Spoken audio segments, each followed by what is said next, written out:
Kipil Paikado bisi kumbar Yagrabaya sinati Kupango mesangre Boya sipsa mui paikya bahai Moto mui paikya kekran Bekren dan sage Kipil Paikado bisi kumbar Yagrabaya sinati Kupango mesangre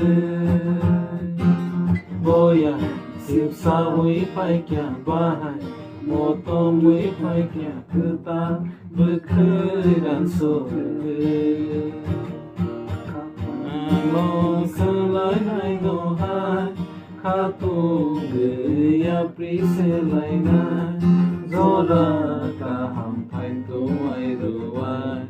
Sini thani o Sini thani o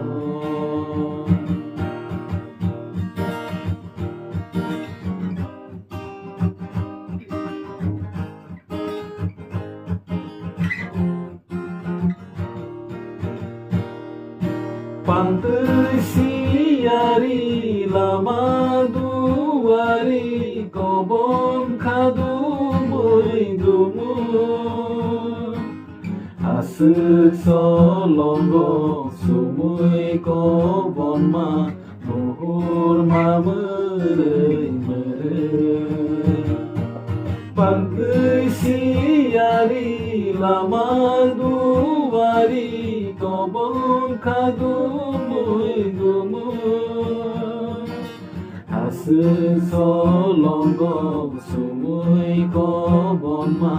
Muhur ma merei merei Kapan no selai hai no hai Kato gaya prise lai nai Zora kaham pai tu ai ruai Sini thani o Sini thani o Kipil paikado bisi kumbar Yagrabaya siyati Kupango mesangre Boya sipsa mui paikya bahai Moto mui paikya ketan Bekran sore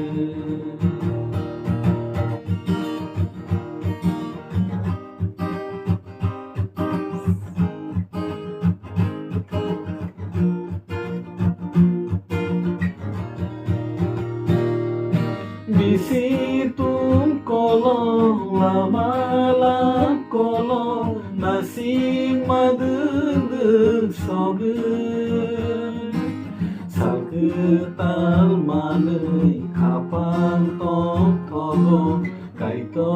ni hamdi no manei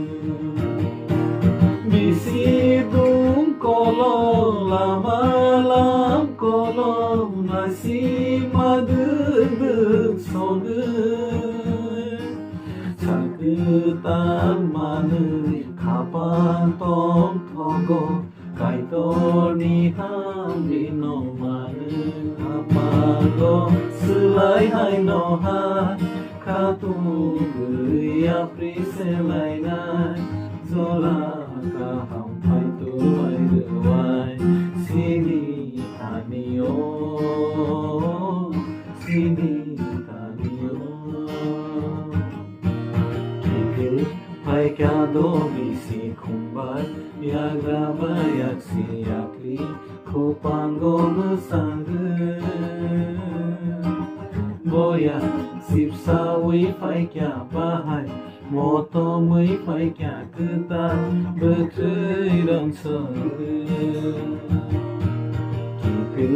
paikado bisi kumbar Yagrabaya siyati Kupango mesangre